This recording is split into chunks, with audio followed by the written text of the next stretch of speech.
រឿងមេម៉ាយអាយុ47ឆ្នាំបានប្តីក្មេងនៅក្នុងភូមិមួយនៅក្នុងខេត្តព្រៃវែង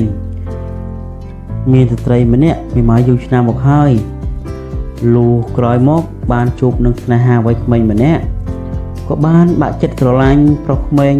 នោះតែម្ដងទៅស្ត្រីមេម៉ាយវ័យចំណាស់ម្នាក់នេះមានឈ្មោះថាមីងយ៉នគាត់បានរៀបរាប់ប្រាប់ថាគាត់រៀបការជាមួយប្រុសក្មេងនោះឈ្មោះថាថេនអាយុ23ឆ្នាំប៉ុណ្ណោះគាត់បានរៀបការជាមួយបុរសវ័យក្មេងម្នាក់នេះឡើងផ្អើលពុំតែម្ដងលុះរៀបការមិនតាន់បានប្រហែលខែផង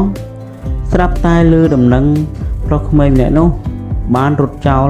អ្នកមីងយ៉នបាត់ទៅហើយយ៉ាងណាមិញកាលពីពេលថ្មីនេះដែលអ្នកមីងយ៉នបានប្រាប់មកថាប្តីក្មេងរបស់គាត់បានចុះចេញពីផ្ទះទៅចោលគាត់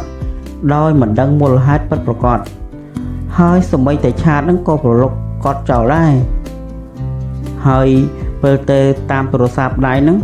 ក៏មិនព្រមលើកទៀតមីងយ៉នបានសួរថាតើខ្ញុំខុសអ្វីបានជាធ្វើដាក់ប្រពន្ធបែបនេះហ៊ានទៅចោលគាត់ទាំងដែលខ្លួនកំពុងស្រឡាញ់ប្តីក្មេងយ៉ាងខ្លាំងបើគិតមកទល់ពេលនេះប្រហែលជាង8ខែមកហើយមិនតាន់ឃើញវិលត្រឡប់មកគាត់វិញទេហើយគ្មានអ្វីដែលខុសឆ្គងទេហើយសំបីតែការងារយប់រត់ក្រៅម៉ោងហ្នឹងនោះគឺគាត់បានបំពេញឲ្យអស់ហើយមានពេលខ្លះគាត់សុំប្តីក្មេងថែមម៉ោងទៀត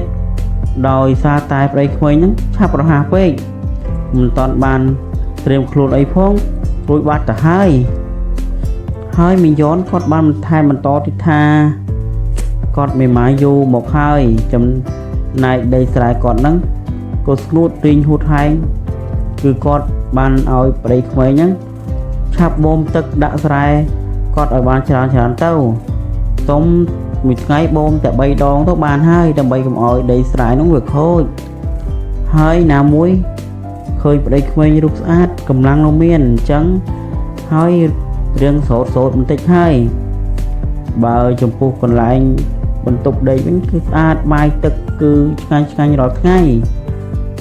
ហើយខ្ញុំក៏ប្រឹងរកស៊ីមិនចង់សម្រាកដែរតើឲ្យគាត់ចង់ធ្វើអ្វីទៀត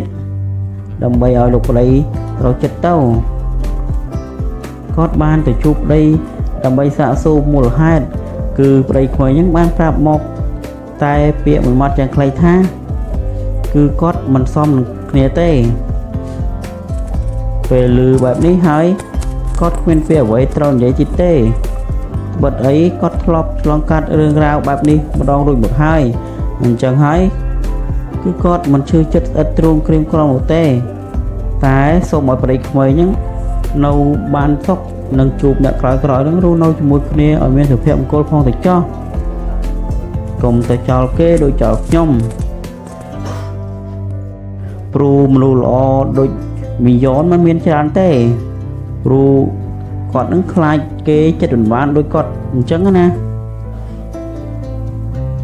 នេះជាស្នេហាស្រីចាស់ប៉ះប្រុសក្មេង